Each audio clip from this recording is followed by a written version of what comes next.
আর দেখবেন যারা জীবনে সোজা সরল পথে চলে, যাদের হৃদয় সৎ হয়, তারা বারবার বাবা ঘোর বিপদে পড়ে যায়। বারবার তাদের বিপদের মুখে দাঁড়াতে হয়, কারণ তারা বাবা এই সমাজে ঘোর প্যাঁচ কিছু বোঝে না, কিছু জানে না। সদন তো সোজা সরল ছেলে গো, কিছু বুঝতে পারলো না। ওই রমণী মনে মনে ভাবলো, এই রাত্রিটা ওই পুরুষটাকে আমি আমার ঘরে থাকতে দেব। একটা কথা বলবেন বাবা, শ্রী শ্রী রামকৃষ্ণ পরমহংস দেবের কথা, আমার কথা নয়। নরেনকে ডেকে বলেছিল, এই শালা। আমি বলছি না, আমি শালা বলবো কেন? ঠাকুরের বই যারা পড়বেন দেখবেন ঠাকুর শালা শালা বলে ডাকতো। কোন শালা? বউয়ের ভাই শালা না, পাঠশালা না, গোশালা না, রান্নাশালা না, তাহলে কোন শালা? শা মানে মুক্তি, লা মানে নৌকা। যে মুক্তির নৌকাতে ঠাকুর পারাপার হয়ে যাবে। নরেনকে ডেকে বলেছিল, শোন শালা, একটা কথা বলি, জীবনে সবাইকে বিশ্বাস করবি, কিন্তু জীবনে নারী জাতিকে বিশ্বাস করবি না। এটা বাস্তব বাবা। আমি এক নারী হয়ে বলে যাচ্ছি, জীবনে সবাইকে বিশ্বাস করবে, কিন্তু নারী জাতিকে নয়। এই নারীরা বাবা রাগলে রাখতে পারে, মারলেও মারতে পারে। এরা যদি মনে করি বাবা কাউকে নরকে পাঠাবে, হাসতে হাসতে নরকে পাঠাতে পারে। আর কেউ যদি মনে করে বাবা কোন পুরুষকে ভগবানের চরণে পাঠিয়ে দেবে, হাসতে হাসতে দিতে পারে। পারে না বাবা? লক্ষ্য করে দেখেন বাবা, একজন বারবনিতা চিন্তামণি, একজন পতিতা নারী বিল্লমঙ্গলকে যদি বাবা রাতের অন্ধকারে দূর করে তাড়িয়ে না দিত, তাহলে কি গোবিন্দ চরণ পেত?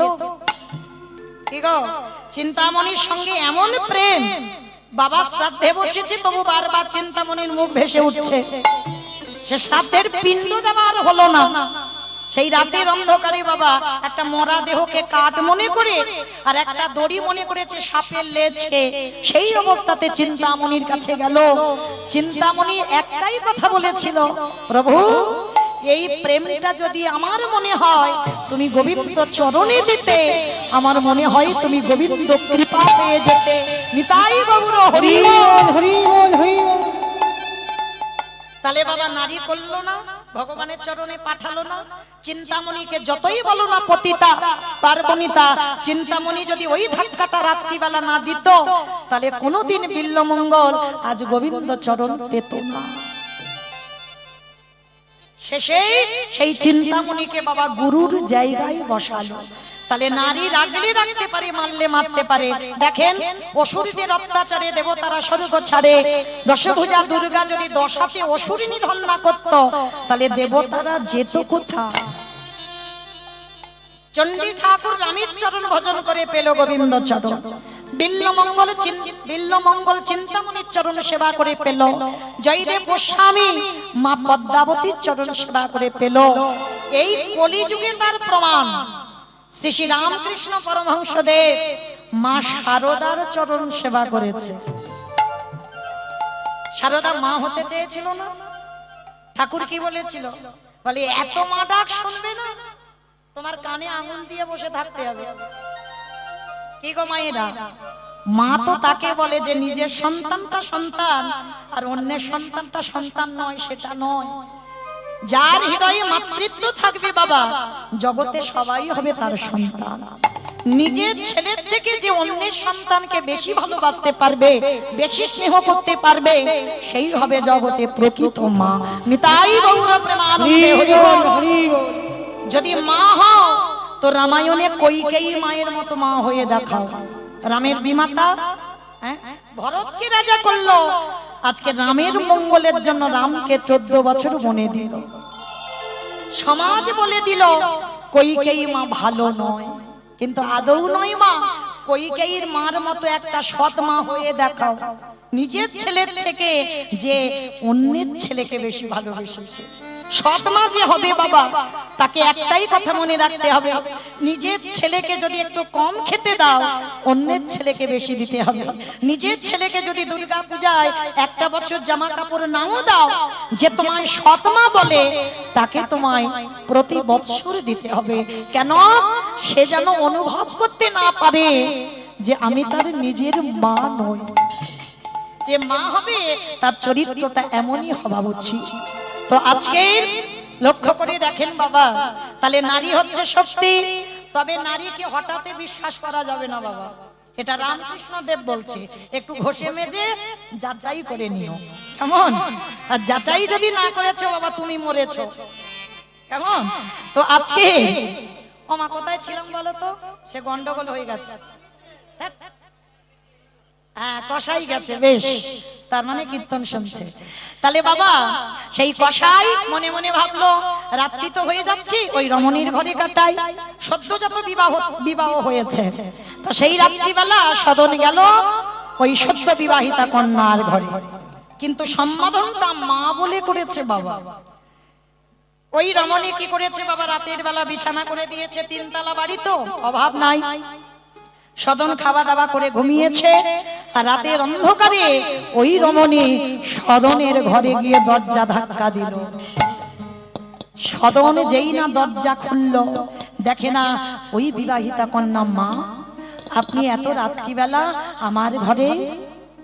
বাবাজি আমি তো এমনি এমনি তোমাকে আমার ঘরে থাকতে দিইনি, আজকে যে আমাকে গ্রহণ করতে হবে অসম্ভব। আমি আপনাকে মা বলে সম্বোধন করেছি, প্রাণ যদি চলে যাই যাবে, কিন্তু আপনাকে আমি গ্রহণ করতে পারবো না। আর আপনি বিবাহিত, আপনার স্বামী ঘরে আছে। এই কাম লালসায় জর্জরিত হলো বাবা। সব থেকে আমাদের এই জড়জগতের শত্রু হচ্ছে বাবা কাম। এরই জন্য বাবা পৃথিবী লয় প্রলয় হয়ে যাচ্ছে, এরই জন্য বাবা ক্রোধ আসে, সমস্ত কিছু একেবারে তছনছ হয়ে যায়। সেই রমণী বলে উঠলেন, ও তাহলে আমার স্বামী আছে বলেই তোমার সমস্যা, আর আমার স্বামী যদি না থাকতো তোমার সমস্যা ছিল না। সেই রাতের অন্ধকারে ধারালো চকচকে অস্ত্র নিয়ে নিজের ঘুমন্ত স্বামীর মস্তকটাকে ছেদন করে দিল। যখনই মস্তকটা ছেদন করে দিয়েছে, সেই ধারালো অস্ত্রটা নিয়ে ওই রমণী সদনের কাছে এসে দাঁড়ালো। দেখো বাবাজি, তুমি বলেছিলে না আমার স্বামী আছে বলে সমস্যা, দেখো আমি নিজের হাতে আমি আমার স্বামীকে হত্যা করেছি। চমকে উঠলো কসাই, হে দয়াময়, এটা তুমি আমার কোন বিপদে ফেলে দিলে আমার? হে কেমন নারী যে নিজের স্বামীকে মারতেও এক পা পিছু হলো না? এ কেমন নারী, এ কেমন সমাজ? কি বাবা এটাই এখন সমাজ। মিথ্যা করে বাবা দেখবেন, একটা নারী যদি চিৎকার করে বলে আর একটা পুরুষ যদি চিৎকার করে বলে, সমাজ কার পক্ষে যাবে? নারীর পক্ষে যাবে। সে নারী যতই মিথ্যা বলুক বাবা, সমাজ নারীর পক্ষ নেবে, কোনোদিন পুরুষের পক্ষ নেবে না। সদন বলে উঠলেন, অসম্ভব, আপনি যদি এই রাতের বেলা আমাকে মেরেও দেন তবু আপনাকে আমি গ্রহণ করব না। ওই রমণী বলে উঠলেন, ও তোমার এত জেদ, তোমার এত ক্রোধ, আমাকে গ্রহণ করা যাবে না? সকাল হলেই আমি গ্রামবাসীকে ডেকে বলবো তুমি আমাকে পাবার লালসায় তুমি আমার স্বামীকে হত্যা করেছ। এটাই সমাজ বাবা এখন। এইভাবে বাবা বহু মানুষ জড়িয়ে যায় এইভাবে, এটা বাবা গ্রন্থ প্রমাণ দিয়েছে। তো আজকে যেই না বাবা নিজের হাতেই স্বামীকে হত্যা করেছে, স্বামীকে হত্যা করে আজকে এসে দাঁড়িয়েছে কোথায়? সদনের চরণ তলে। সকাল হয়ে গেল, বিচার ডাকা হলো। সদন মাঝখানে দাঁড়িয়ে বাবা, প্রমাণ তো নেই, প্রমাণ তো লাগবে, আমি যে নির্দোষ প্রমাণ তো লাগবে, কিন্তু সদনের কাছে কোনো প্রমাণ ছিল না, কোনো প্রমাণ নেই। আর যখনই প্রমাণ নেই, সবাই গ্রামের লোকজন দেখে বলে উঠলেন, এই নারী তো মিথ্যা বলছে না, এই নারী যা বলছে সব সত্যি বলছে। তাহলে বিচারে কি রায় হবে? সদন শুধু একটাই কথা বলেছিল, আমি যদি বলি সত্যিটা এই সমাজে কেউ বিশ্বাস করবে না, তার থেকে আমার বলার প্রয়োজনই নেই, আমি বলতেও চাই না, কিন্তু শাস্তি দাও, আমি মাথা পেতে নেব, কিন্তু এমন শাস্তি দিও না যাতে আমার প্রাণটা চলে যায়। অনেক আশা নিয়ে যাচ্ছি তো জগন্নাথকে দেখতে, শাস্তি দাও, কিন্তু যেন মৃত্যুদণ্ডটা দেওয়া না হয়। গ্রামের লোক বিচারপতি যারা তারা আদেশ দিল, ঠিক আছে, ওর যখন শেষ ইচ্ছা, ও অন্যায় করেছে, স্বীকার করলো ও দোষ করেছে, তাহলে ওকে মৃত্যুদণ্ড দেওয়া হবে না, শাস্তি তো দেওয়া হবে। কি শাস্তি দিল জানো? সবার সামনে বলল, ও যে হাত দিয়ে ওর স্বামীকে হত্যা করেছে, ওর ওই দুটো হাত কেটে ফেলে দাও। সদন সবার সামনে হাত দুটো বাহির করে দিল।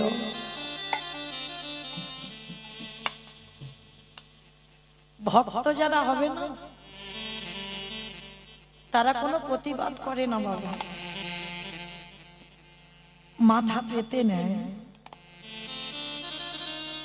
দোষ না করেও মাথা পেতে নিয়ে বলে আমি অন্যায় করেছি, আমি দোষ করেছি। ওই যে ত্রিনাদপি ভক্ত মাথা তুলে কথা বলবে না, সদনের চরিত্রটা তেমন। হাত দুটো বাহির করে দিল, কাঁদে আর বলে, জগন্নাথ, শুনেছিলাম তোমারও নাকি হাত নেই, আমি শুনেছি, তোমাকে দেখিনি তো কোনোদিন, শুনেছিলাম তোমার নাকি হাত নেই, তাই বুঝি আমাকে তোমার মতো করে নিচ্ছ? আমাকে আঘাত দাও, কষ্ট দাও, কিন্তু সহ্য করবার মতো শক্তিটুকু তুমি দিও। আঘাত যত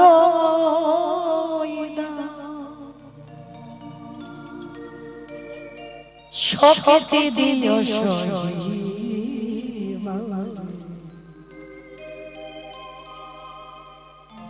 অগদয়া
দুঃখটাকে নেবে বলো,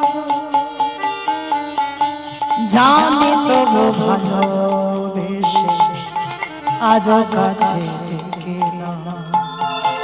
সুখ তো সবই, দুঃখটাকে নেবে বলো, জানি তুমি ভালোবেসে আরো কাছে নিয়ে নাও। তোমারই আমার মাঝে পাই জানা, হে জগতে তুমি ছাড়া মোর কেহ নাই।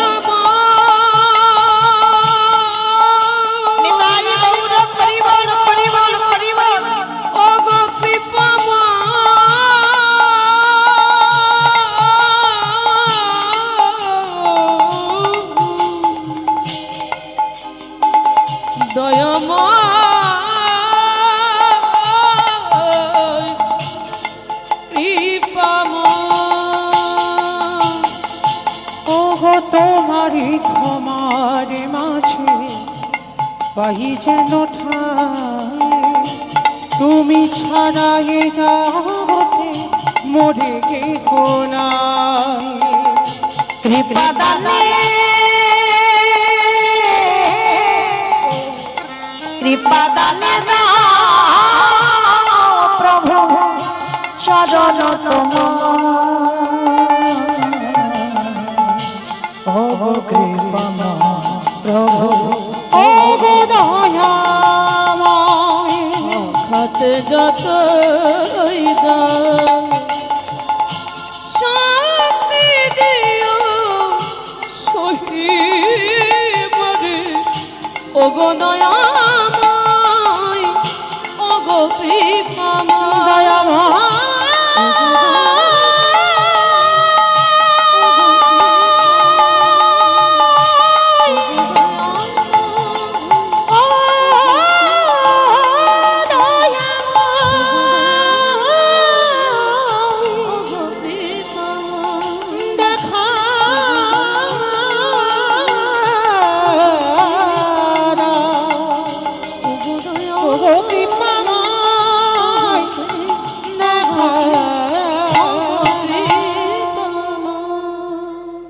আচ্ছা মা, যদি হাত দুটো কেটে দেওয়া হয় শালগ্রাম শিলাটা এবার কোথায় থাকবে? যারা বিচার করেছিল তাদের একটাই কথা বলবো, আচ্ছা তোমরা তো দুটো হাত আমায় কেটে দিয়েছো, এই নামাবলিটা দিয়ে আমার শালগ্রাম শিলাটা আমার মাথাতে একটু বেঁধে দেবে। মাথাতে বেঁধে দিল, সংকল্প নিল সদন, আর আমি পায়ে হেঁটে যাব না, তোমার কাছে আমি দণ্ডবত দিতে দিতে যাব। রক্তে রক্তাক্ত সর্ব অঙ্গ বাবা, সদন দণ্ডবত দিতে দিতে আসছে সেই উত্তরপ্রদেশ থেকে জগন্নাথ মন্দির। বাবা বাঁচবে বলে মনে হয় কোনো ভক্ত? হারতে পারি না দয়াময়, বড় জ্বালা, বড় যন্ত্রণা, বড় কষ্ট। এবার তোমার চরণে আমার একটু আশ্রয় দাও না প্রভু। দেখা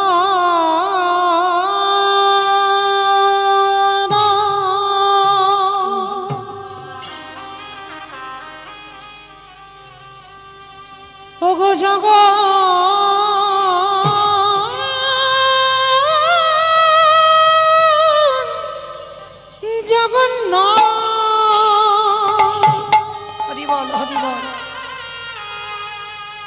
আমি তো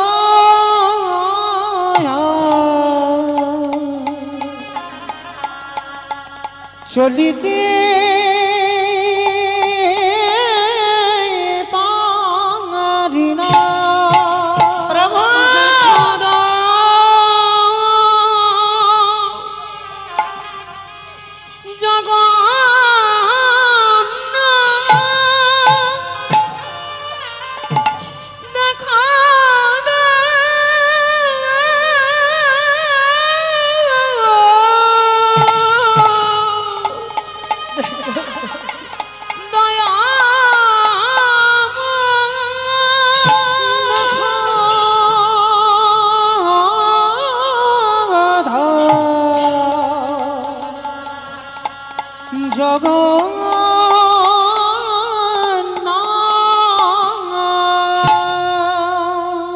দেখা দাও, দেখা দাও, দেখা দাও। আর যারা যারা রাস্তা দিয়ে যাচ্ছিল না, সদনকে দেখা মাত্র চমকে উঠেছে। এইরকম কেউ আছে যে ভগবানকে ভালোবাসে? এটা কোন ভালোবাসা? সবাই মিলে প্রার্থনা করছে, হে জগন্নাথ আর ভক্তকে কষ্ট দিও না, এবার একবার তোমার চরণে ওকে আশ্রয় দাও। ও যে বড় কষ্ট পাচ্ছে প্রভু, খুব কষ্ট পাচ্ছে। ও মায়েরা, কতটুকু কৃষ্ণ বলে কেঁদেছো, কৃষ্ণ পাবে। কতটুকু গৌর বলে কেঁদেছো, গৌর পাবে। আগে কাঁদতে শিখতে হবে। ভগবান একবার ঘষে মেজে নেবে না যে ও আমার ভক্ত না, আমার ভক্ত নয়।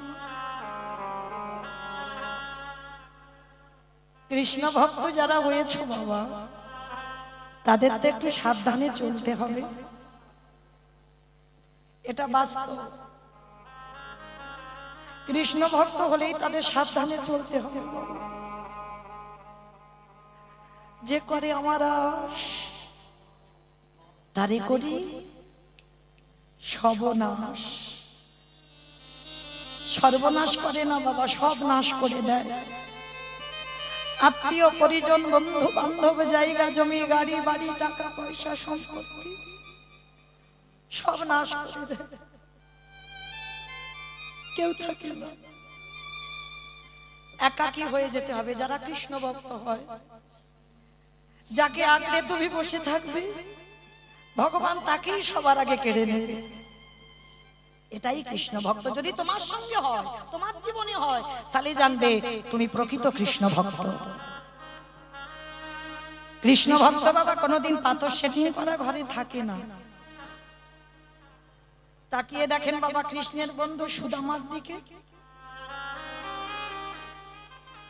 স্ত্রীর পরনে একটা ভালো কাপড়ও দিতে পারেনি। তাকিয়ে দেখে মহাভারতের বিদুরের দিকে। দাসীপুত্র বিদুর ঠিক পারত না বাবা দুর্যোধনের রাজপ্রাসাদে থাকতে, থাকেনি। রাজপ্রাসাদ ফেলে গভীর জঙ্গলে একটা কুঁড়ে ঘর, কৃষ্ণকে খেতে দিত শাকন্ন আর কলার খোসা। এরাই কৃষ্ণ ভক্ত। তাকিয়ে দেখেন বাবা রঘুনাথ দাস জমিদারের ছেলে। তাকিয়ে দেখেন নরোত্তম দাস ঠাকুর।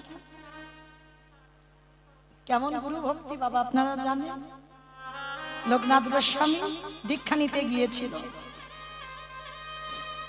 সদ্গুরু তো খুব দুর্লভ বাবা, সদ্গুরু পাওয়া যায় না।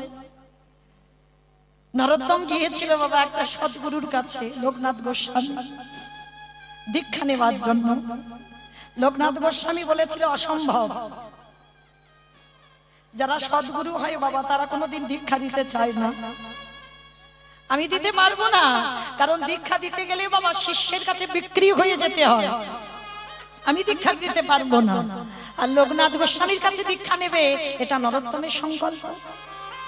দীক্ষা দেয়নি বলে এই নরোত্তম কি করত? রাতে অন্ধকারে বাবা লোকনাথ গোস্বামী গঙ্গার পাড়ে মল ত্যাগ করে আসতো, বাচ্চক্রিয়া করে আসতো। নরোত্তম ওই ভোরবেলা অন্ধকার থাকতে থাকতে যেখানে গুরুদেব পায়খানা করত, সেইখানে নরোত্তম একটা জমিদারের ছেলে নিজের হাতে করে সেই পায়খানা পরিষ্কার করত।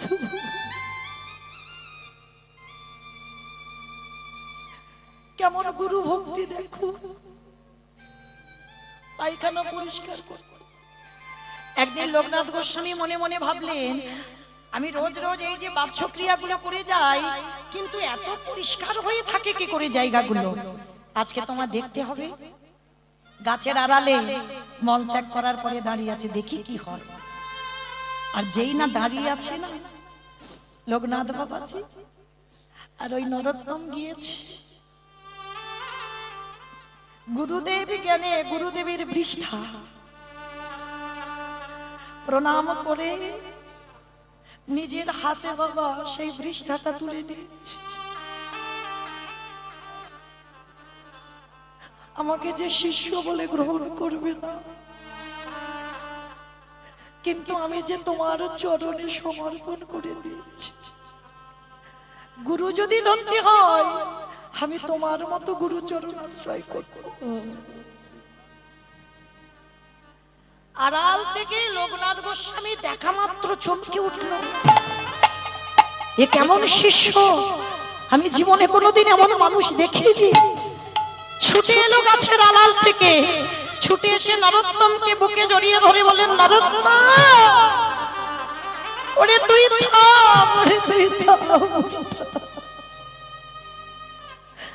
তোকে দীক্ষা না দিও আমি যে তোর কাছে বিক্রি হয়ে গেলাম। ওরে নারায়ণ তাই গৌর প্রেমানন্দে করি বলি।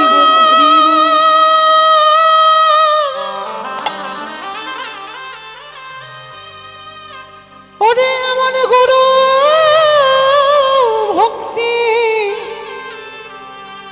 যে কভু দেখি না, একেবারে আই আই আমার হৃদয়ে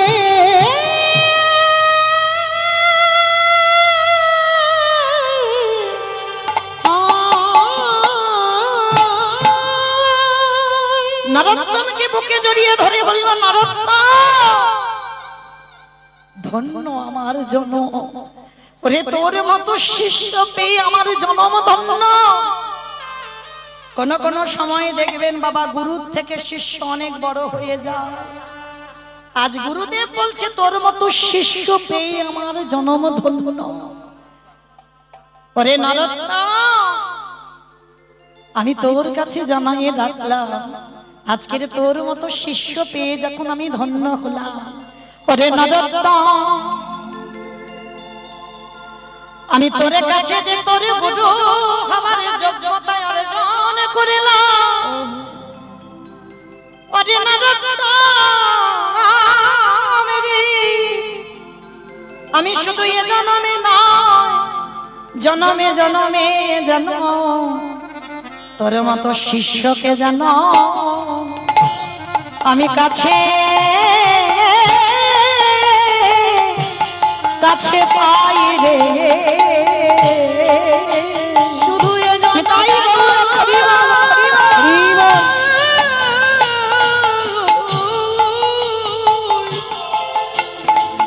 জন্মে নয়, প্রতি জন্মে জন্মে তোর মতো শিষ্য যেন আমি পাই রে। নরোত্তম বললেন, দয়াল গুরুদেব আমার এই জন্মে সাধন ভজন হলো না, আমার এই জন্মে সাধনে ভজন হলো না গো। অগা গুরুদেব গুরু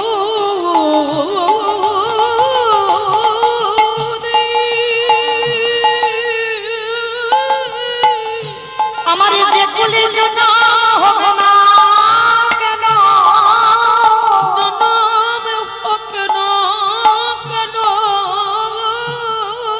আমি মন্ত্র তন্ত্র কিছু নাই বা জানি, দয়াল গুরুদেব আমি জানো তোমার চরণ যোগা ভজতে পারি।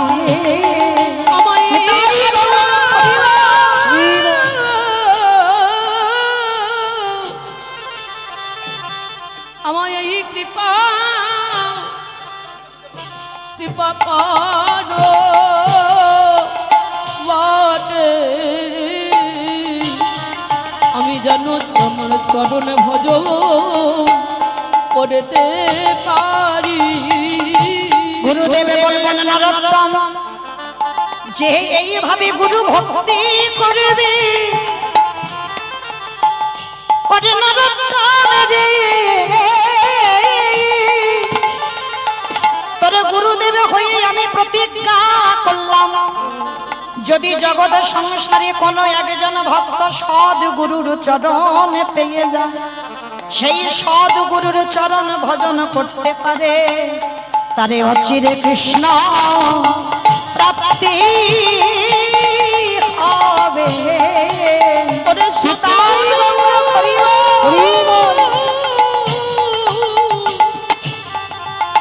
গুরুর কৃপা হলে অচিরে কৃষ্ণ প্রাপ্তি হবে। যেমন বাবা কলিযুগে সদ্গুরু যদি হতে হয় শ্রী শ্রী রামকৃষ্ণ পরমহংসদেব, কি গো গিরিশের গলায় ক্যান্সার হলো, এখন এত আমরা প্রত্যেকে বাবা গুরু ধরেছি, একজনের গুরুদেব পারবে যে শিষ্যের শরীরের ব্যাধিটা গুরুদেব নিতে? একটা ক্যান্সারের মতো মারণ ব্যাধি শ্রী শ্রী রামকৃষ্ণ পরমহংসদেব যে মাতাল, গিরিশ তো মাতাল বাবা, কোনোদিন গুরুদেবকে গুরুদেব বলে স্বীকার করেনি, গুরুদেবকে কোনোদিন প্রণাম করেনি। একদিন গিরিশের বউ বাবা খেতে দিয়েছে গুরুদেবকে, সে সামনে থেকে থালা কেড়ে নিয়ে ফেলে দিয়েছে। মানে কত বড় গুরু অপরাধ, কত বড় গুরু নিন্দা। তথাপি বাবা সেই গিরিশের মারণ ব্যাধি হয়েছিল, গলায় ক্যান্সার, আর এমন ক্যান্সার হয়েছে মৃত্যু যন্ত্রণায় ছটফট করেছিল গিরিশ। আর মৃত্যু যন্ত্রণায় পড়ে গিরিশের বউকে ডেকে বলেছিল, গো জীবনে কোনোদিন গুরুদেবের দেওয়া মন্ত্র জপ করিনি, তাই বুঝি আমার এই দশা। অন্তত যাবার কালে একবার আমি গুরুদেবকে ডেকে দেখি। মানে এত গুরুদেবেরকে নিন্দা করেছে, গুরুদেবের সঙ্গে বাবা কত দ্বিচারিতা করেছে। আর যেই না বাবা এসে মৃত্যু সজ্জায় একবার শুধু মরণ কালে ডাকলো, গুরুদেব। গিরিশ থাকতো বাগবাজার, আর শ্রী রামকৃষ্ণদেব থাকতো বাবা দক্ষিণেশ্বর কালীবাড়ি। কতটা রাস্তা। গুরু আর শিষ্যের সম্পর্ক কেমন হয়? লোহার চুম্বকের মতো। কাছাকাছি এলে বাবা যেমন চুম্বক আর লোহার টান দিয়ে দেয়, প্রকৃত গুরু আর প্রকৃত শিষ্য যদি হয়, আগে থেকে বাবার হৃদয়ে জানতে পারে আশেপাশে কোনো না কোনো জায়গায় আমার শিষ্য দাঁড়িয়েছে। এদের বলবে সদ্গুরু, বাবার হৃদয় বুঝতে পারবে, জানতে পারবে, অনুভব করবে। তো যেই না একবার গিরিশ ডেকেছে, আমার দক্ষিণেশ্বর কালীবাড়ি থেকে খালি পায়ে ছুটতে ছুটতে ঠাকুর গিয়ে দাঁড়িয়েছিল গিরিশের দরজায়। তখন তো মৃত্যু সজ্জায় গিরিশ, আর ঠাকুর গিয়ে ডাকছে, এই শালা, এইরকম করে ডাকলি কেন? আর ঠাকুর তো কোনোদিন দুঃখে থাকতো না, ঠাকুর সবসময় হেসে কথা বলতো। কিরে শালা, ডাকলি কেন বল? এসেছে গুরুদেব, আমার যে যাওয়ার সময় হয়েছে। চুপ কর, কোন নাকি যাওয়ার সময় হয়েছে? শোন, তুই নাট্যাচার্য গিরিশ, তোকে বাঁচতে হবে। তোর নাটক যখন সমাজে বাজবে, সমাজ শিক্ষা পাবে। তোর নাটক শুনে সমাজের লোক চলতে শিখবে, সমাজ শিক্ষা পাবে। আর শোন, আমার আর কোনো বেঁচে থাকার প্রয়োজনীয়তা নেই। দে তো দে, তোর ওই গলার ক্যান্সারটা আমার দে তো দেখি। কি গো মা, একটা গুরুদেব দেখান, একটা গুরু। ঠাকুর বলছে দে তোর ক্যান্সারটা আমার দে। বলে গুরুদেব এরকম নেওয়া যায়? বলে যায়। গুরুদেব যখন দীক্ষাটা দেয় না, দেহটা ছিদ্র হয়ে যায়। গুরুদেব কুকর্ম করলে শিষ্যের শরীরে আসে, আর শিষ্য কুকর্ম করলে গুরুদেবের শরীরে আদান প্রদান হয়। এইবার যেই বলেছে দে ক্যান্সারটা, বলে দেওয়া যায় না। বলে দেখ দেওয়া যায় নাকি। যেই না ঠাকুর গিরিশের গলার দিকে তাকাইছে, ওই গিরিশের গলা থেকে ক্যান্সার উঠে গিয়ে আমার ঠাকুরের গলায় গিয়ে বসলো। কি গো, তাহলে গুরু যদি ধরতে হয়, এই রকম গুরু চরণে আশ্রয় করো। হ্যাঁ ওমা, কোথায় ছিলাম গো লীলাতে? হ্যাঁ, সদন যাচ্ছে বেশ। এটাই হলো কীর্তন মা। যেতে যেতে কোথায় গিয়েছি খুঁজে পাচ্ছি না, এই যে আপনারা মনে করে দিলেন। বেশ, তাহলে সদন, হাত দুটো কাটা, মাথায় নামা বলি শালগ্রাম শিলা। আজকের দণ্ডবোধ করতে করতে, মানে যেটাকে আমরা বলি গন্ডি দেওয়া বাবা, সেই দণ্ডবোধ করতে করতে এসে দাঁড়িয়েছে জগন্নাথ ধাম, পুরী ধাম। ভক্তরা সবাই এসে গেছে, প্রচুর ভিড়। হ্যাঁ, আর এত ভিড় বাবা, ওই সদন কঙ্কাল সার দেহ, আর ওই রক্ত পুঁজ, মানে পোকা লেগে গেছে, অনেকদিন ধরে হেঁটে আসছে তো, অনারে হনিদ্রায়, জীর্ণ মলিন দুর্গন্ধ। আর যেই না মন্দিরের সিংহ দুয়ারে দাঁড়িয়েছে, ওই পূজারীরা বলে উঠলেন, আয় আয় আয় আয়, ছি ছি ছি ছি ছি ছি, ও কি গন্ধ বার হচ্ছে গায়ে দিয়ে। এই আগে যাও দেখি, এখানে এখানে যাওয়া যাবে না, এখানে তোমাদের মতো মানুষদের যাওয়া নিষেধ আছে, যা ওখানে গিয়ে বস। সদন বলছে, একবার, অনেক আশা করে এসেছি গো, একবার দাও না গো আমার জগন্নাথের কাছে যেতে। এই কোথা থেকে পাগল এসেছে, ওকে নাকি জগন্নাথের কাছে যেতে দিতে হবে? যা এখান থেকে দূর হয়ে যা। গলা ধাক্কা দিয়ে বের করে দিয়েছে, ধুলারে পড়ে পড়ে গেল। কাঁদে আর বলে, জগন্নাথ তোমায় যারা ভালোবাসে, তোমায় যারা ভক্তি করে, আমি জানি না জগন্নাথ তাদের বুঝি এমনি করে কাঁদতে হয়। গলা ধাক্কা দিয়ে ফেলে দিয়েছে সদনকে। অমাইরা, জগন্নাথ তো অচল নয়, সচল জগন্নাথ। হ্যাঁ, যেই কৃষ্ণ সেই তো জগন্নাথ, সেই তো গৌর। তা জগন্নাথ যদি সচল হয়, আর আজকে সদন এসেছে না, পূজারীরা জগন্নাথকে তো সকাল থেকে ভোর থেকে খাওয়া শুরু করে রাত 12টা পর্যন্ত, মানে খেতেই যায়। 56 ভোগ যে খাবে না, মানে জগন্নাথ পুরী ধামে শুধু খাবার জন্য এসেছে। মানে একাদশী তিথিতেও একাদশী ওখানে বাঁধা, আপনারা জানেন। তা এইবার জগন্নাথ খাচ্ছে বটে, কিন্তু বাবা খুব আনন্দ, মানে এত আনন্দ। তা ভক্তরা জিজ্ঞেস করছে, প্রভু কি ব্যাপার, তোমার বদনে এত হাসি কেন? নিশ্চয়ই কি কিছু ঘটনা ঘটছে নাকি? বলে, শোনো, ঘটছে না, আমার এক ভক্ত এসেছে।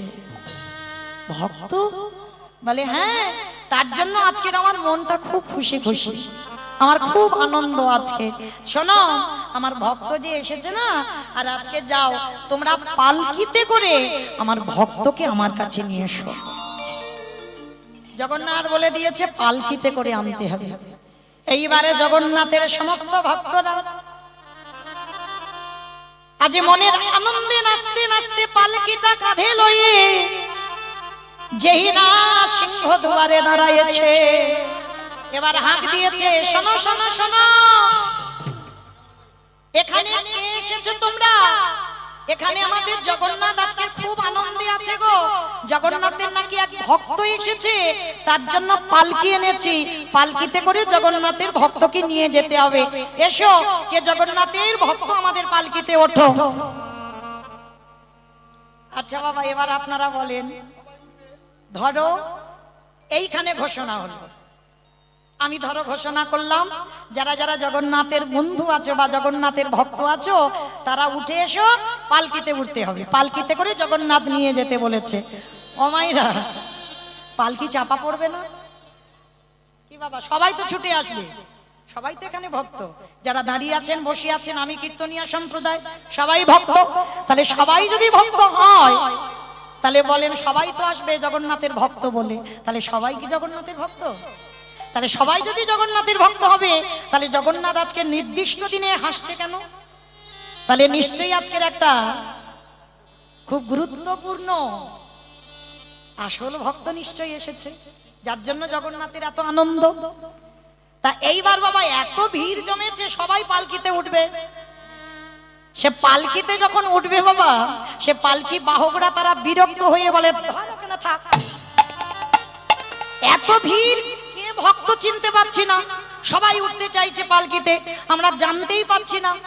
ভালো করে ভাবেন বাবা, সাক্ষাতে যারা জগন্নাথের সঙ্গে কথা বলে, তারাই ভক্ত চিনতে পারছে না, আর আপনারা আমরা চিনবো বলে মনে হয় কি বাবা? এ জন্মে চিনবো বলে মনে হয়? হরি বল। এ জন্ম কেন, আমার তো মনে হয় কোটি জন্মে চিনবো না। হ্যাঁ, জগন্নাথের সঙ্গে যে সাক্ষাতে কথা বলে তারা চিনতে পারছে না, আর আপনারা আমরা চিনবো কি করে? এইবার পালকি নিয়ে ফেরত গেছে। হে জগন্নাথ, সবাই তো বলছে তোমার ভক্ত, তাহলে প্রকৃত ভক্ত কে? নিশ্চয়ই একজন, তাহলে সে কই? জগন্নাথ শুধু একটাই কথা বলে দিল, যে আমার পরম ভক্ত, যে আমার ভক্ত হবে, সে শুধু আমার মতো দেখতে হবে। একটা ইঙ্গিত দিল, সে আমার মতো দেখতে হবে। এই ইঙ্গিতটা নিয়ে বাবা, এদের তো অত মাথায় বুদ্ধি নেই। জগন্নাথের মতো দেখতে, মানে জগন্নাথের যেমন গোল গোল চোখ, জগন্নাথের হাত নেই, পা নেই, ওই রকম বলছে। তা এইবার মন্দির থেকে বেরিয়ে সিংহ দুয়ারে চারিদিকে খুঁজে খুঁজে বেড়াচ্ছে, জগন্নাথের মতো দেখতে কে? কে গো? ভগবান যদি কৃপার দৃষ্টিটা না দেয়, তুমি চিনতে পারবে? পারবে না তো। ভগবান মন্দিরে খিলখিল করে হাসছে, বেটাদের অবস্থা দেখো, ভক্ত চিনতে পারছে না। তাহলে আমি একটু চিনিয়ে দিই, যেই না কৃপা সিন্ধু ভগবানে আমার, ওই কৃপার বাড়ি বরিশান করলো, সঙ্গে সঙ্গে লক্ষ্য পড়ল রাস্তার ওপারে সদনে বসে বসে কাঁদছে। মাথায় আছে সেই নামাবলী বাঁধা, শালগ্রাম শিলা মাথাতে রয়েছে, হাত দুটো কাটা আর হাত দুটো বাহির করে হা জগন্নাথ বলে যেই না সদন কাঁদে। ও মায়েরা, একটা টুকটুকে ফর্সা ছেলে রক্ত কাদা ধুলো বালিতে অঙ্গটা কালো হয়ে গেছে। কি গো, যারা মূর্তি তৈরি করো দেখবে সাদা লাল কালো সবুজ নীল সব দিতে দিতে কি হবে, কালো হয়ে যাবে না? সদনের অঙ্গটা কালো হয়ে গেছে, অনাহারে অনিদ্রায় চোখ দুটো বড় বড় কালো হয়ে গেছে, কঙ্কাল সারে দেহ হয়েছে, হাতে কাটা জগন্নাথের মতো বসে কাঁদে। এইবার ভক্তরা দর্শন করে যেই না জগন্নাথের কৃপা পড়ল, ভক্ত চিনতে পেরে গেল, ছুটে গেল সবাই সদনের কাছে। আর সদনের কাছে গিয়ে আছাড় খেয়ে পড়লো সদনের চরণে। সদন বললো, কি তোমরা সবাই আমার পা দুটো জড়িয়ে ধরছো কেন? ছু, কথা নয়, কথা নয়। আমাদের জগন্নাথ বলেছে, তুই জগন্নাথের প্রকৃত ভক্ত না, তোমাদের ভুল হচ্ছে। আমি তো এখানে বসে আছি, তোমরা যে ঘোষণা করলে না জগন্নাথের ভক্তকে পালকিতে করে নিয়ে যাবে, আমার খুব আনন্দ হচ্ছিল জানো। আজকের আমি জগন্নাথকে দেখতে না পাই তো কি হয়েছে, জগন্নাথের ভক্তকে তো দেখতে পাবো, ওই জন্য তো এখানে বসে আছি। বলো না জগন্নাথের ভক্ত কোথায়?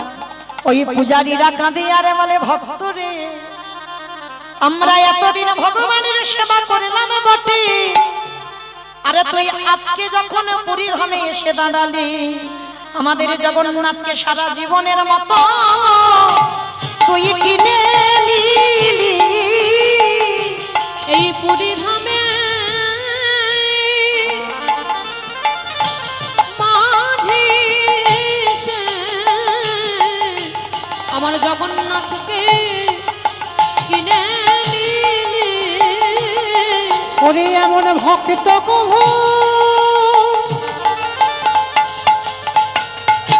আমি না দেখি নাই, হে আমাদের জগন্নাথকে চিরদিনের মতো কিনে নিলি। সবাই মিলে আজকের ওই ভক্তকে পালকিতে তুলেছে, আর পালকিতে তুলে জগন্নাথের সামনে গিয়ে দাঁড় করিয়েছে। বাবা প্রথমে বলেছি, ভক্ত পারে ভগবানকে চোখ রাঙাতে। সদন জীবনেও কল্পনা করেনি যে সাক্ষাতে ভগবানকে দর্শন পাবো। তাহলে ভগবান, ভক্ত কিন্তু ভগবানের কাছে আসেনি, ভগবান আগে ধরা দিয়েছে। এইবার সদন জগন্নাথের সামনে গিয়ে দাঁড়িয়ে বলল, জগন্নাথ, আমি তোমাকে ডাকিনি, তুমি আমার কাছে নিজে ধরা দিয়েছ। সেই যদি ধরা দিলে দয়াময়, একেবারে বলে দাও প্রভুকে, কিসের জন্য আমার দুটো হাত কেটে নিলে? এইবার বাবা প্রশ্ন ভক্ত করেছে, তুমি আমার কাছে এসেছো, আমি তোমার কাছে আসিনি, তাহলে তুমি যখন কৃপা করে ধরা দিলে আমার হাত দুটো কেটে নিলে কেন? কি এমন অন্যায় করেছি? যখন বলেছে হাত দুটো কেটে নিলাম কেন, জগন্নাথ মৃদু হেসে বললেন, সদনে রে, আমি এমনি এমনি তোর হাতে দুটো কেটে নিই নাই। কেন নিলাম জানিস সদন? ওই কর্ম ফলের বোঝা তো বইতে হবে। কর্ম ফল জীবনে কাউকে কোনোদিন ছাড়ে না, কাঁদালে কাঁদিতে হয়, এই কথাটা মিথ্যা নয়। কি বাবা এমনি এমনি হাত কেটে বসে আছে? এমনি এমনি বাবা দেখবেন রেল লাইনে কত পা কেটে বসে আছে, কেন? কত অভিমান হয়, কত দুঃখ হয় না? কিন্তু দুঃখ করার কিছু নাই, তার কর্মের ফল ভোগ করছে। সদনের চরিত্র শুনলে বুঝতে পারবেন সদনের দুটো হাত কাটলো কেন। এই সদন আগের জন্মে বাবা একজন বৈষ্ণব ছিল, শুদ্ধ বৈষ্ণব, মানে আচার পালন করত, মানে হৃদয় থেকে বৈষ্ণবতা নয়, আচার পালন করত। হৃদয় থেকে বৈষ্ণব আর আচার বাবা দুটো তফাৎ, হ্যাঁ, এই দুটো তফাৎ, এটা মনে রাখতে হবে। তা আজকে যেই না ওই আগের জন্মে এক বৈষ্ণব ছিল, নিত্য ভগবানের চরণে 108টা করে তুলসী দিত, নিত্য করত। আর এই জপের মালায় জপ করত বাবা। আর এই বৈষ্ণবের কেমন নিয়ম জানো, জপ করতে করতে বাবা যদি বাই চান্স একটা কথা বলে দেয়, এটা নিয়ম, আবার আচমন করে মালাটা ধরতে হবে। যে কথা বলতে বলতে বাবা মালা হচ্ছে তো হচ্ছে, এর সঙ্গে গল্প হলো মালা হচ্ছে, ওর সঙ্গে গল্প হচ্ছে মালা হচ্ছে, বাজার করলাম মালা হচ্ছে না। মালা করতে গেলে একবার করে বাবা মালা যদি কথা বলো তাহলে তোমাকে আচমন করতে হবে, আচমন করে আবার মালাটা ধরতে হবে। তুমি রেখে দাও ঠিক আছে, মালা করতে হবে না, কিন্তু যদি কথা বলো তাহলে আচমন করতে হবে। সেই রকম বৈষ্ণব ছিল। তা এক গাছের তলায় ঠান্ডা বাতাস, পুকুর পাড়ে বসে জপের মালাতে জপ করছে ও মায়েরা। আর এক কসাই কি করেছে জানো, আস্তে কসাইটা ওই একটা গরু মানে গোমাতা, গরু কাটবে, হ্যাঁ, আর গরুটা কাটবে বলে গরুটা কাটতে গিয়েছে বাবা, দড়ি খুলে গরুটা ছেড়ে গেছে। আর গরুটা যেই না ছেড়ে গেছে গরু ছুটতে ছুটতে চলে যাচ্ছে। কসাই বাবা অস্ত্রটা নিয়ে তেড়ে যাচ্ছে, গরুটাকে ধরতে হবে। আর ঠিক 3 মাথার মোড়, আর বৈষ্ণব বাবা ঠাকুর গাছের তলায় বসে নাম জপ করছে। আর একটু পিছনে হয়ে গেছে বাবা কসাই, আর ওই গরুটা ডান দিকে গেল কি বাম দিকে গেল আর খুঁজে পাচ্ছে না।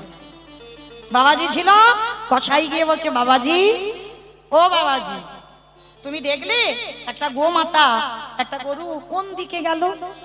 কথা বলতে পারছে না তো বাবাজি নাম করছিল, নাম করতে করতে মালাটা হাতে নিয়ে একবার শুধু দেখিয়ে দিল ওই দিকে গেছে। কি গো, কসাইয়ের সঙ্গ দিল, দিল কিনা বাবা? যদি না দিত তাহলে নিশ্চয়ই হয়তো গরুটা বেঁচে যেত, যদি না দেখাতো তাহলে কসাইয়ের সঙ্গ দিল বলে জন্ম হলো। পরের জন্মে বৈষ্ণব হয়ে এত আচার মেনেও ওইটুকু অপরাধের জন্য কসাই খানায় গেল। শুধু কসাই হলো না, ওই আঙুল দিয়ে জপের মালা নিয়ে দেখিয়ে দিল বলে দুটো হাত কাটা পড়ে গেল। আর সেই যে গরুটাকে তেড়ে গেল কাটবে বলে, ওই গরুটা হলো সেই রূপবতী নারী, সুন্দর যুবতী, সদ্য বিবাহিতা কন্যা। ওই গরুটা নারী হয়ে জন্ম নিল। আর ওই যে কসাই মারবে বলে গোমাতাটাকে সেই ধরলো, ধরে গোমাতাটাকে কেটেছিল। সেই কসাইটা হলো কে? সেই নব সদ্য বিবাহিতা কন্যা, তারই স্বামী। তাহলে বাবা আপনারা কি বুঝলেন এইটুকু শ্রবণ করে? এমন কর্ম করব না আমরা যেন আবার 80 লক্ষ জনিতে যেতে হয়। যেমন বাবা ক্লাসে 1 2 3 4 5 এই যে উপরে উঠি, মনুষ্য জীবন হচ্ছে দুর্লভ জনম। এই দুর্লভ জনম যখন পেয়েছো আগের দিকে চাও, কিন্তু যেন কেউ এমন আমরা কর্ম করব না যেন আবার আমাদের এই কসাইয়ের মতো আবার বৈষ্ণব থেকে বাবা কসাই হয়ে পিছনের দিকে যেতে হয়। তাহলে ভাবেন ভগবান সেই বৈষ্ণবকেও ছেড়ে দিল না, কসাইয়ের সাহায্য করলো বলে কসাইখানায় জন্ম দিল। হ্যাঁ, তাহলে এইভাবে চলতে হবে, ভগবত ভক্তির হৃদয়ে থাকবে, এমন কুকর্ম করব না। ওই সদন কাঁদে আর বলে জগন্নাথ আজি আমার চৈতন্য হয়ে গেল। এই জগতে সত্যিকারের যদি কেউ ভুল কর্ম করে থাকে, আমার জগন্নাথ জগতের নাথ হয়ে সেই কর্ম ফলের শাস্তি তাকে দিয়েই থাকে। তার প্রমাণ রইলাম আমি সদন কসাই। সবাই সদন কসাইয়ের নামে জয়ধ্বনি দিয়ে বললেন সদন ধন্য, ভগবান তোর পাপের শাস্তি দিল বটে, কিন্তু শাস্তি দেওয়ার পরেও জগন্নাথ চরণ তলে আশ্রয় দিল।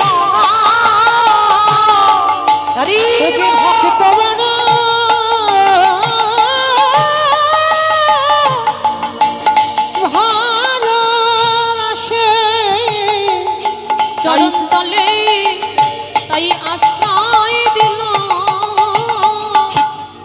ভক্তি যারা কৃষ্ণ তার সর্বশাস্ত্রে সর্বশাস্ত্রে কয়, ভক্তি না থাকিলে দেখিও বাকি সাধিতে সাধিতে যদি কৃষ্ণ কৃপা করে, কৃষ্ণ কৃপা করে ওগো এ জনমে না হয় জন্ম জন্মান্তরে। তাহলে চলে সাক্ষাতে জগন্নাথজিকে দর্শন করলেন, আমরাও জগন্নাথজিকে দর্শন করলাম। তো চলেন আজকের আমরা যাবার সময় যেহেতু জগন্নাথের কথা হলো, আমরা জগন্নাথের একটা ভজন গাইতে গাইতে আপনাদের চরণ থেকে বিদায় নেব। আমার পরবর্তীতে আমার বাবা ঠাকুর আসবেন, কীর্তন জগতের যিনি সম্রাট, যার পথ অবলম্বন করে আমরা গোটা কীর্তন সমাজ যার চরণ আশ্রয় করে, যার পথ অবলম্বন করে আমরা চলছি, তার চরণে দণ্ডবাদ প্রণাম জানিয়ে আমি বিদায় নেব। আমার বাবা ঠাকুর আসবেন, আপনারা লীলা কীর্তন শ্রবণ করবেন। আর যাবার সময় আমরা একটা জগন্নাথ মন্দিরে উড়িয়া ভজন শুনতে শুনতে বিদায় নেব। মাধব মাধব ঢেকে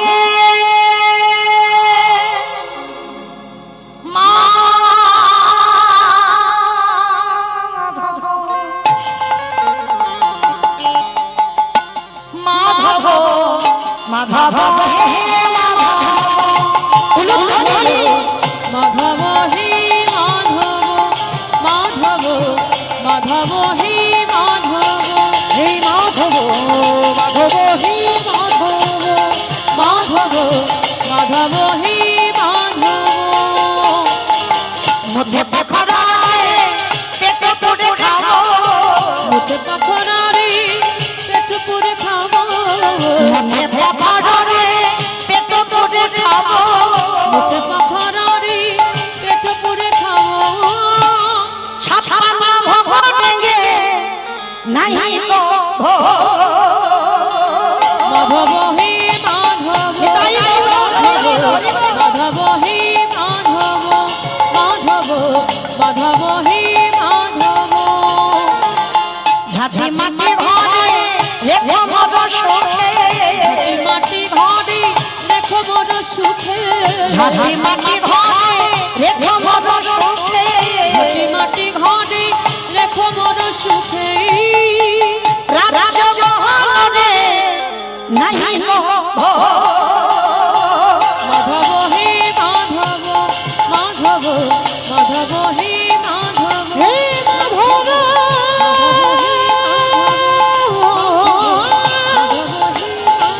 হে মাধব হে মাধব হে মাধব মাধব মাধব হে। মায়েরা যারা দান দেবেন, যারা দক্ষিণা দেবেন, ওখানে প্রণামী পাত্র রাখা আছে, ওখানে একটু দিয়ে দেন।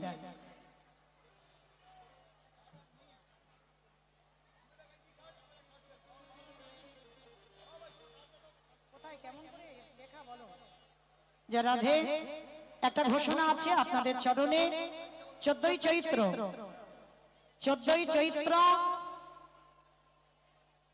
রবিবার,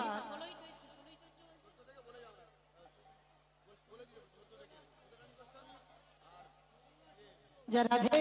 আস্তে 14ই চৈত্র সুধারানী গোস্বামী, বিষ্ণু বন্দ্যোপাধ্যায়, আর 15ই চৈত্র পদ্মপলাশ আর বিশ্বজিৎ খাড়া, 16ই চৈত্র মৌমিতা ঘোষ, অনুরাগ চ্যাটার্জি, হারাল হরিবাসর। হ্যাঁ দেবো তো, তোমায় আগে দেবো ভাই, এটা তোমাদের খুব প্রয়োজন।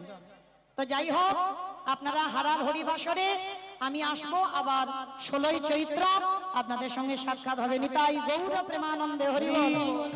হ্যাঁ, সবাই ভাগাভাগি করে নাও, টাকা নিও না। স্বামীর বামে দাদা গেল নবীন কিশোরী গো, ও শ্যামের বামে দাঁড়াইল নবীন কিশোরী, স্বামীর বামে দাদা গেল নবীন কিশোরী, শ্যামের বামে দাঁড়াইল নবীন কিশোরী, হরি ললিতা বিশাখায়াদি ও যত সহচরী গো যত সহচরী, পদ্মের পাতা হে পাতায় দিচ্ছে কদতালি,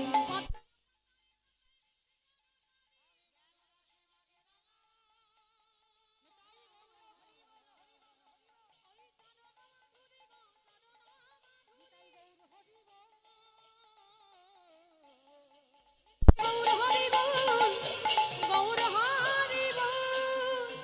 মায়েরা সবাই আমার সঙ্গে একটু গাইবে। সন্ধ্যাবেলা হচ্ছে যেহেতু, চলো একটু গাওয়া হোক। তো দুহাতে তুলে বলি রে কৃষ্ণ না হরিবে রে তোর সকল মনস্কাম। সবাই বলবে কিন্তু কেমন? হরে কৃষ্ণ কৃষ্ণ কৃষ্ণ কৃষ্ণ হরে হরে হরে